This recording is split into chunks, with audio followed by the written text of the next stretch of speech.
Assalamualaikum warahmatullahi wabarakatuh. Sahabat semuanya yang dirahmati Allah Subhanahu wa Ta'ala. Pada kesempatan kali ini kami akan membahas tentang kisah pertemuan Nabi Muhammad SAW dengan pendeta Buhairah. Ketika Nabi Muhammad SAW belum diangkat menjadi nabi dan rasul, beliau berdagang ke Bushrah, yaitu wilayah antara Syam dengan Hijaz. Beliau bertemu dengan seorang rahib Yahudi bernama Buhairah.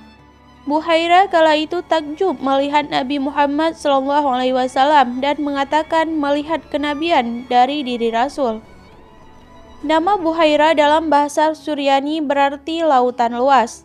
Dalam ensiklopedi Islam disebutkan kata Buhairah atau Bahira berasal dari bahasa Aram yang berarti terpilih.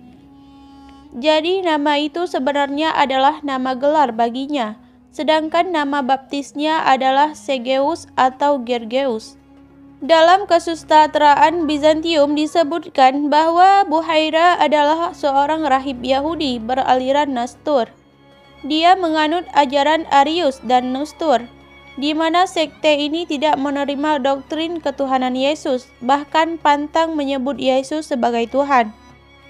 Sekte ini percaya baik itu Yesus maupun Maryam adalah manusia yang merupakan perwujudan dari kalimat luhur. Dalam kitab Sirah Nabawiyah karya Muhammad Rida dijelaskan, Buhairah dikenal sebagai seorang pendeta yang menguasai ilmu falak dan perbintangan. Dia membangun biaranya di pinggir jalan utama menuju ke Syam dan selalu tinggal di dalamnya.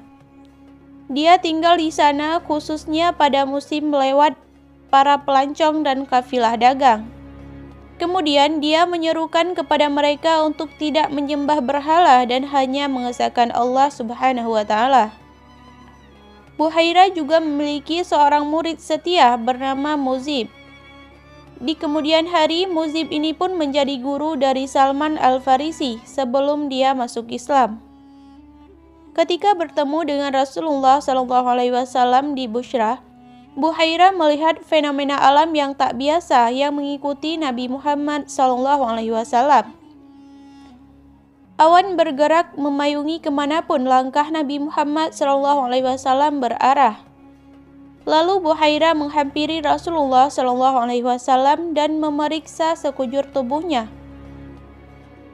Buhairah kemudian menemukan tanda kenabian itu di pundak beliau, yakni di antara kedua punduknya.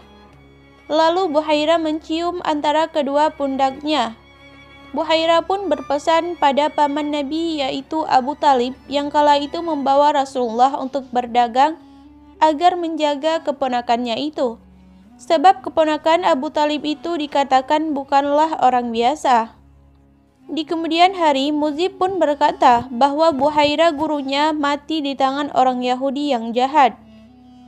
Buhairah terbunuh sebagai korban kelicikan beberapa orang Yahudi tersebut. Demikianlah kisah pertemuan Nabi Muhammad SAW dengan pendeta Buhairah. Semoga kisah tersebut dapat memberi motivasi untuk kita semua.